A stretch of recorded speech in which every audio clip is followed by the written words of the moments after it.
Hey, welcome back to the Disney Plus Everyday Challenge, and today we have Sky High. Yes, this, by the way, this is also the last episode of the quarter, and I'm literally making it super, super late. I just got back from WonderCon yesterday, and I'm exhausted. It's in Anaheim, comic convention, if you don't know. So today's episode, I got to really, I was too exhausted to do it after I got back. But Sky High is a Disney movie. Disney, it's straight from Walt Disney. It's not like a Fox thing or brought over from Touchstone or whatever. It is definitely the kind of movie that would have normally been probably on the Disney Channel, but they got a budget, and Kurt Russell and Kelly Preston. So while they are not the main characters, they are the main best known heroes in this. And don't expect this to have connection to Marvel or DC or anything in Image or anything else. This is all original characters, although the powers all seem fairly familiar. Dad is super strong, Mom can fly, but not both. He's just the strength part of Superman, and she's the flying part of Supergirl. So, but yeah, this is the kind of movie. It's from 2005. It's an hour and 42 minutes long, and yeah, it plays on a lot of the tropes that you find in superhero films. When it comes to origins of powers or how superheroes are expected to conduct themselves, and he's super cheesy when it comes to being a superhero. And he's also a dad and also a realtor, and their last names are Stronghold. It just feels like if you have a last name like that, you're going to end up being a superhero. I don't know. I gotta wonder which came first. Like, he's like a second generation, and their son, who is the main character, Will Stronghold, maybe they were given that name 2 generations ago when they realized they had powers. I don't know. It seems like a flimsy excuse to do that. But anyway, it's a comedy. It is a teenage coming of age drama in a sense. Honestly, if this thing would be made today for the Disney Channel, and I don't see why there's a reason not to do a Disney Channel series at some point. This would have been a series. Yeah, this would have definitely been a series. And you would have sort of fleshed out all the supporting characters and villains and other things like that. It has all the DNA of what you expect normal, non-brand superheroes to be, but still pokes fun at them. The same with villains. And again, a lot of the comedy comes from just watching them be the old traditional style of superhero in the modern day, and just sort of deconstructing them as to why they're the way they are. And who gets to be a hero and who doesn't who gets to be a sidekick and a hero. That's part of the Sky High ecosystem. Just like there's nerds and jocks and cheerleaders and dorks and whatever, all those social caste things you get with being in high school, you usually get stuck in one of those realms of just sort of social circles. They all sit at different tables in the lunchroom. Well, in this case, it's sidekicks versus heroes, and you get picked real early on your first day in freshman year. You get first of all, you get to meet the principal, played by Linda Carter, Wonder Woman herself. And yes, there is more than one direct Wonder Woman reference just by her existence. They know what they were casting for, and this is actually just a pretty fantastic cast. No doubt about it. We get not just her, we get as Coach Boomer, the guy who runs the kids through their paces to show off their powers, which they have by the time they get to the first day of school, most of them. And by the way, I'm not going to tell you the entire story. Just don't worry about that. I'm just sort of setting you up, getting you ready, in case you haven't seen it. I have not seen it. I know I love watching superhero films, and I think I really wanted to see it at the time. I just never did. And it was also, kind of a Disney film, so it kind of seemed like it was skewing towards kids, and it didn't fit with my serious love of Spider-Man and X-Men films, because I'm so mature. So we get the normal dynamics of high school, but of course with a superhero bent, and the coach, Boomer, played by Bruce Campbell. Yeah, Army of Darkness, and he's also a cameo. He does a cameo in every single Sam Raimi film, especially the Spider-Man films. And also he appeared in Doctor Strange: The Multiverse of Madness. And so we get him. He's a big, boisterous personality as it is. So yeah, why not make him the school coach when it comes to powers? Not just kickball, but superpowers. Like by dropping cars on kids. That seems like a smart thing to do. Except when the kid, our main character, shows up at school and he hasn't gotten his powers yet. And being the son of the two most famous superheroes in the world, saved the world many times over, he has a lot of expectations on his shoulders. And he's really concerned about telling everybody the truth, seeing if he can slip by without letting, first of all, his parents know that he doesn't have powers yet, or anybody else in school. And it's difficult. So he and his best friend, by the way, is played by Danielle Panabaker. I forgot to say who Will is. Will is, Michael. There's so many letter consonant alternations here. Angarano? Yeah, Michael Angarano plays Will. Danielle Panabaker, I think they both have appeared in Disney Channel films in the past. Danielle has definitely, but you might know her most recently from her other superhero venture as playing Caitlin Snow on The Flash on the CW. Yeah. But yeah, I've seen Danielle in a bunch of things on the Disney Channel thing from the series. So we get to see her. There's so many other things. Patrick Warburton provides the voice of a certain character. I'm not going to reveal who, but you'll recognize him. Kronk. Yeah. Oh gosh, there are other. Mary Elizabeth Winstead.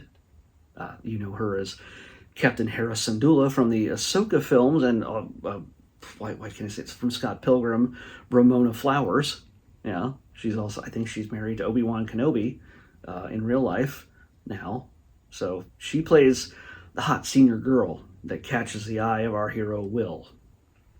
Cloris Leachman's in this. Jim Rash is in this. We got two kids in the hall, Kevin McDonald and Dave Foley, who play just really dorky teachers they're there for comic relief, and they're hilarious. It's not brain candy, but it's they're definitely hilarious in this, and it is a comedy more than anything. While you still have the teenage strife of being true to your friends and going after the hot girl and rejections and bullying and all this other stuff. All that stuff is wrapped up in the fairly predictable structure of a story here. It does have a sort of a surprising reveal at the end. Not wholly. You kind of know who the good guys and bad guys are once you're introduced to them, and who's might not be a good guy or who might not be a bad guy. You know, the structures are they don't vary too much when it comes to these types of stories, because you got to tell that coming of age story with these kids, and it's always about betrayal. It's always about being true to yourself and being true to your friends and standing up for others. And when you add the layer of superpowers onto it, yeah, it gets a little bit crazier. This is not the X-Men where all their angst is inside and how the world hates and fears them. No, this is just a high school that floats in the sky, that kids get to show off their powers only at certain times. Which saves the budget, by the way. So, there's even Tom Kenny has a very small cameo in this. Him as SpongeBob SquarePants. So it's a fantastic cast all around. I'm sure I missed a few. The music is great. It's basically a lot of 80s songs. What is going on here? This thing is timing out. So, yeah, that's Star Trek. This thing is, it's the timing out is happening. I don't know why it's doing that. So, Disney, come on. You just ruined my flow. And I'm not even done 10 minutes here. Anyway, so, yeah, where was I? So the music is Michael Giacchino, who did the soundtrack, of course, for The Incredibles the year before. Yeah, Incredibles, X-Men, Spider-Man films. The Marvel Cinematic Universe hasn't even started yet. Even the Zack Snyder verse is not even up and running yet. But so this, and, by the way, you're going to see a lot of, again, as they address certain tropes within superhero comics and movies and things like that, you get a sense that this is a very less bloody version of The Boys. It came before The Boys, but still. Now, the comic might not have existed yet, I'm not sure. But either way, The Boys has always been foul and awesome, but violent, bloody, and yeah, it's a big political and social commentary. This is commentary on family and high school. Yeah, basically. And so we get great music from Michael Giacchino doing the score, but we also get a bunch of 80s songs that are being covered by early 2000s punk pop type of bands. Also, like, just there's a lot of, you'll recognize the music if you're my age. You just won't recognize the artists who are performing them, which is just strange. So I think I gotta keep tapping this so it doesn't time out on me. Very strange. I'm gonna have to check my settings. So yeah, I highly recommend this. This is just, if you love superhero films and you're not going to take them too seriously, and yeah, the core structure of this film is entirely predictable, but how they execute it is not. And how the villain presents themselves isn't. And their origin isn't. It was completely unnecessary, but, you know, the villain tends to monologue in any kind of superhero film like this. But yeah, it actually takes a certain direction that is funny when it comes right down to it. It's a little twisted for a film of this audience, but it's certainly also just, it works out. It just doesn't come through as something that's just standard. I think that's what I'm saying. I'm still kerfuffled from that thing cutting out. I don't know what's going on with that. So, yeah, a great cast, great music, great performances, and yeah, the special effects are of its time. Had this been on the Disney Channel from the start, it would have been a little bit lower on the budget quality. But this is a major motion picture release for the time. I think it did fairly well, and I just never saw it myself. I know there's a bunch of people who are just cult fans of it. You know, there's a cult following for this film, and it would be awesome. Kelly Preston is no longer with us, but it'd be awesome to see a sequel to this someday, or have a complete reboot and make it into a series on Disney Plus. How about that, Disney? It's not like you need more superhero stuff, because Marvel's cornered the market. You bought Marvel for that reason. But, you know. So, it was directed by the way, directed by Mike Mitchell. This is early 2000s, and it's right in that kind of sweet spot before, as superhero movies are really coming into their own, and well, just before Marvel just takes off. And this is certainly not connected to Marvel. So you don't have to worry about having to watch 23 films before enjoying this. But yeah, I definitely, if you haven't seen this and you've seen every other superhero thing on Disney Plus, watch this. Watch this. It may seem a little silly, it may seem a little goofy at first, but the comedy is solid. There's some good physical comedy, and everybody's just fantastic in it. So yeah, give it a shot. So this is the final episode of our quarter of, well, not just of March, but of the first quarter of 2025. So that means the whole list gets reset and a whole set of new numbers. There are, just so you know, only 191 things currently, as of today, 191 things left on Disney Plus for me to watch. And I've watched nearly 2,000 things. We're on the verge of hitting 2,000 episodes in May. So, but I'm going to show you something here just to give you an idea of what we're dealing with. Whoa, where are we? Come on. We have just 38 movies, 25 series, 98 documentaries and reality stuff, and 30 shorts left in this quarter. And that's a total of 191 things to choose from randomly. If you don't know how we do this, you pick a random number like I'm going to do right now using this app.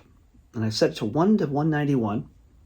And our first number is 179 out of that number. 179 for April 1st.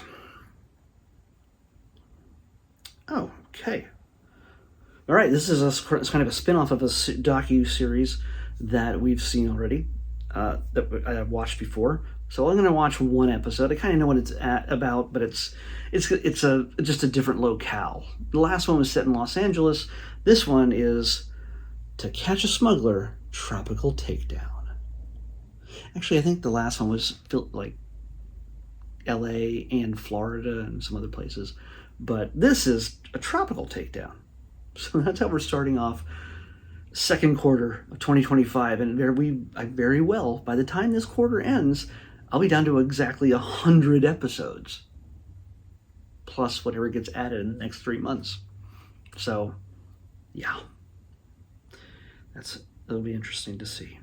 I have a feeling I'll be done by the end of the year unless they add a whole lot of stuff. And by the way, what they mostly added to this quarter, these last 3 months, the first 3 months of 2025, was documentaries and also foreign drama series, usually Korean.